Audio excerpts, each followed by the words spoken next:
So just training here at SWMA, leading up to my match with Taliesin Suarez and Subversion.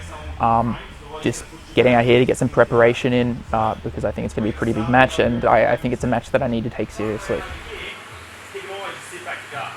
I've been training here now for the last 2 years, but only consistently getting out here at least over the last 6 months, maybe a little bit longer, just because I find every single time I head out here, I pretty much just like level up every single time. I've never trained here once where I haven't felt like I've improved in some aspect of my jiu-jitsu. Even though I have to take probably about an hour and a half to get out here, it's worth it every single time.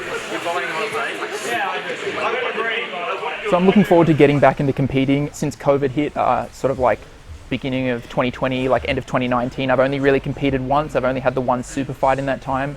So it's given me a chance to work more on my ability as a coach. So I've been doing things like actually just teaching a lot more classes, teaching a lot more jiu-jitsu overall, as well as working on instructionals for Technically, which I sell, as well as things for YouTube. So it's given me an opportunity just to analyze my own jiu-jitsu a little bit more, and also just look at jiu-jitsu a little bit more broadly. So hopefully that means then that having broadened my approach to jiu-jitsu, I can bring something different to this match, a little less one-dimensional in what people will expect, and ideally just like attacking every single aspect of the game.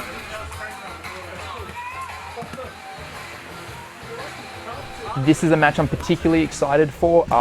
It's a match that I can sort of fangirl over a little bit. Like, it's cool to be at a stage in my jiu-jitsu where I'm having matches that I'm excited about, and I can sort of look at the matchups that I've got and go like, oh, like that's a really interesting moment. It's sort of like the matches that I would watch coming up through jiu-jitsu.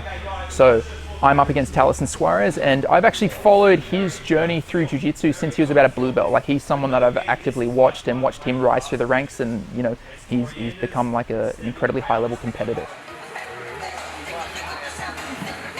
So this match will be interesting because as I approach like most of my matches, I've got like a slower, more methodical style of jiu-jitsu.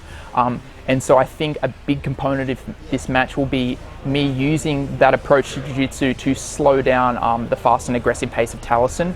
And I think that's also going to be a very interesting clash that we'll see there. So training out of Sydney West now, having previously trained at Absolute for so many years, hopefully I'll be able to bring a few surprises to this match, a few things I've been working on with Coach Luke.